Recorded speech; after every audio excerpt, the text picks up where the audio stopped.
on you, Brian Ortega. Smart guy. I know a lot of I know for a fact so many fighters have done this. I'd say most of the time they pull out on the day of the fight because of sickness or injury, because they can't make the weight. So I'm on you, Brian. But in all seriousness, we're gonna be all right. Let me introduce what we're gonna talk about. Brian, okay, before this whole weigh-in, what's the word? Skedaddle, yeah. Before this shit all happened, I was choosing Brian Ortega to beat Aljamain Sterling. 5 rounds. I forgot it was 5 rounds. Fuck it. We ball. 5 rounds against Aljamain Sterling, the co-main event. I was choosing Brian Ortega to win. I believe he was the underdog because he's the underdog. He's like plus 228 right now. I don't know if the weigh-ins affected that, but yeah, I was choosing Brian Ortega to win via submission. Now I'm not as confident after. I mean, let's just watch this. Let's break down the face-offs here. Let's read this. A little bit of a limp. People were freaking out about this. Freaking the fuck out. I mean, I don't know why the comments aren't showing right here. Yeah, of course. Whatever. Fuck the comments. This is your eyeballs. Honestly, I don't think it's that bad. Here, let me try and pop the comments up. Oh, maybe they turned off the comments. Dude, I think they turned off the comments. That's fucking crazy if they did. Because I saw the comments on before and people are like, bro, why are they letting him fight? Like, this is terrible look for the UFC. This is very dangerous. Yada yada. First off, I don't think okay, a little bit of a limp. Maybe he's not feeling too good. None of these guys are way. This is right after weigh-ins. They face him off instead of the ceremonial weigh-ins. This is so none of these guys are going to be feeling good. Secondly, I mean, when was this? 5 hours ago? I think they're fighting at 3 a.m., bro. How this is? It's currently Friday, 2 in the morning. What time are they fighting at? Does it say 6 a.m.? So 3 p.m. Pacific, 3 a.m. Dude, they're getting like over a day and a half to rehydrate. I don't know. I don't know if that's correct, but that's a lot of time to rehydrate.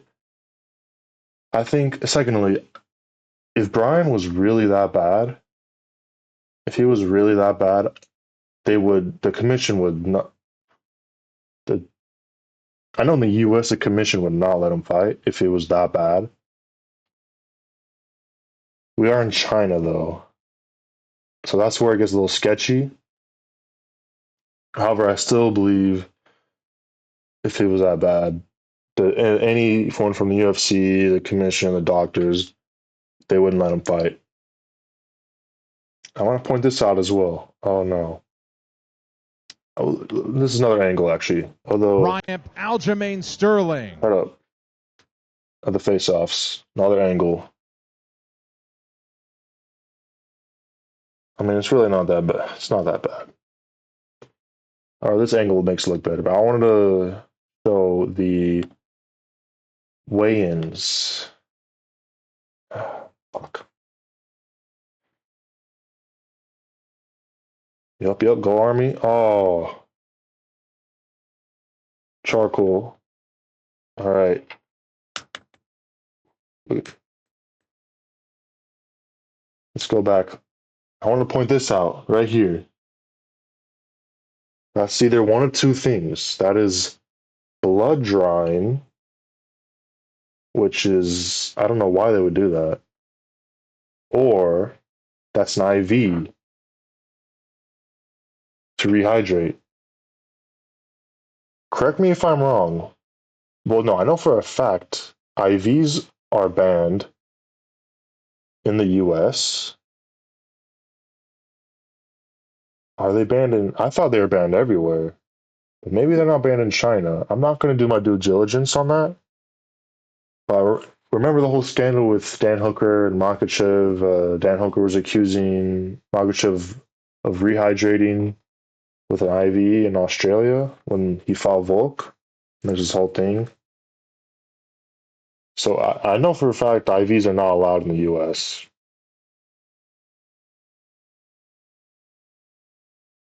So if this is an IV, I don't know if they allow it in China. That's kind of sus. Or if it could be blood drawn.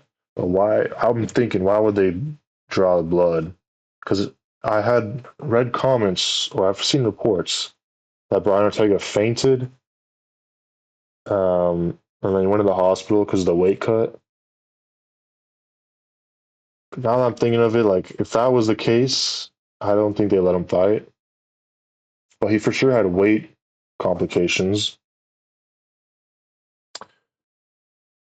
But yeah, okay, let's go back to why I'm still picking Brian Ortega. I think I said it in my full card predictions. Jiu-jitsu wise, I think Charles Oliveira is right here, and I think Brian Ortega is like barely under him in terms of like skill and threat on the ground and all that. And people forget how good his fucking jiu-jitsu is coming up. I mean, it's so good. And let's think of Sterling. How does he win? He grapples. He wrestles people. His striking's awful. Like his striking's really bad. It really is. I mean, I bet you guys have seen the video when he's like in Thailand. He's hitting the pads, and the coach is like, or the pad holder's like, "This fucking guy's UFC champ." Because the striking is fucking horrible. And then Sterling's in the comments like, "Bro, like this was on my off day, off season. I was drinking." Still, bro, you can even if you're on your off day, you kick the pad. So yeah, like his way to victory is he's going to take Baron Ortega down, and also Ortega has way better boxing. Like his boxing's actually pretty good technique wise. He just doesn't have that much power. So yeah, Sterling takes him down. Let's also think Brian Ortega. I've never seen him on his back. Like I really haven't. I'm trying to think. No, he's only lost to Max Volk. His shoulder popped out against Yair, and then he won the rematch by submission, which is very impressive. And he lost to Diego Lopez, who's really good on the feet. I think Diego Lopez would definitely beat Sterling also, by the way. He has nasty jiu-jitsu as well. But yeah, so Sterling, can you take Ryan take it down? Okay. I could so see him even, especially this is 5 rounds. I think if Brian Ortega would be taken down the whole time or a couple times throughout the 5 rounds, I think he gets at least one good submission attempt in. I could just so see Sterling get caught in like an armbar or a triangle choke or some crazy shit like that, or Brian Ortega reverses or whatever. The weight scare is concerning, but like I said, I think he has a lot of time to recover, and I don't think the UFC would allow him to fight if he was that bad. He might have also faked it because he knew he wasn't going to make 145, so he kind of made it like, "Oh, I'm hurt," or "Oh, I fainted, bro. It was not my fault." And he did this against Diego Lopez as well. Like he apparently got sick and couldn't make the weight. Maybe we're seeing a pattern here. But yeah, Sterling also he did weigh in at 145. Like he had already made the weight, so he's going to be way lighter than Ortega, maybe, which is a good sign for my pick. I mean, let's also look at Sterling's. um, his fight history because I don't. He's never fought a guy with this good of jiu-jitsu like Brian's. I'm gonna go down the list. I mean, it's not even close. The best guy would be Corey Sandhagen. Yeah, and this was like prime Aljo.